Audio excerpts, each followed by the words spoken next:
berbagai koleksi bersejarah seperti foto-foto perjuangan Bung Karno, patung, lukisan, hingga benda pribadi. Selain itu, kita juga bisa melihat replika naskah proklamasi serta dokumentasi penting perjalanan bangsa. Di sini suasananya sangat tenang, tertib, dan sangat kental dengan nuansa perjuangan. Berkunjung ke museum ini membuat kita lebih mengenal Bung Karno, bukan hanya sebagai presiden pertama Indonesia.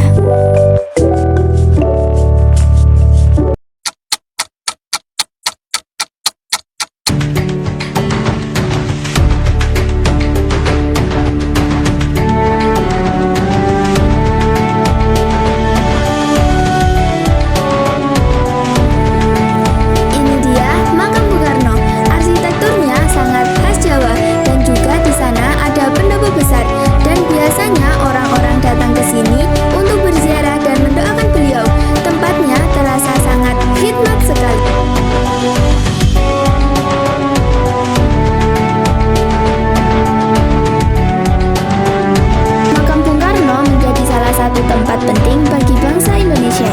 Selain sebagai tempat berziarah, di sini kita bisa menumbuhkan rasa nasionalisme dengan mengenang jasa besar beliau dalam memperjuangkan kemerdekaan.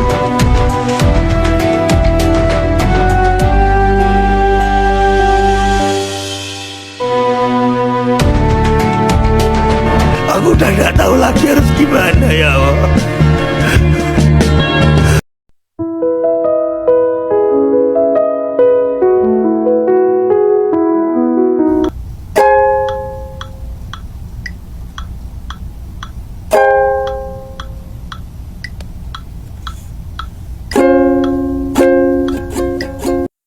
Oh my God!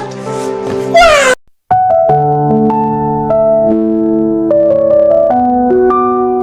Di dalam perpustakaan Bung Karno juga tersedia ruang khusus untuk membaca buku.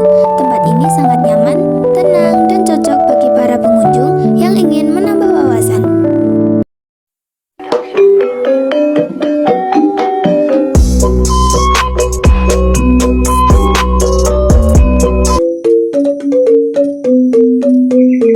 Di pusat oleh-oleh khas Blitar, kita bisa menemukan berbagai macam souvenir. Tempat ini sangat cocok untuk membeli buah tangan sebelum pulang, sekaligus mendukung ekonomi masyarakat sekitar. Jadi, setelah berziarah dan belajar sejarah di museum, kita bisa melengkapi perjalanan dengan membawa pulang kenang-kenangan dari Blitar. Oke teman-teman, itu tadi pengalaman kita saat berwisata ke Makam Bung Karno. Selain bisa berziarah, kalian juga bisa belajar sejarah tentang perjuangan presiden pertama kita loh. Kalau kalian kebutuhan, jangan lupa mampir ke sini ya.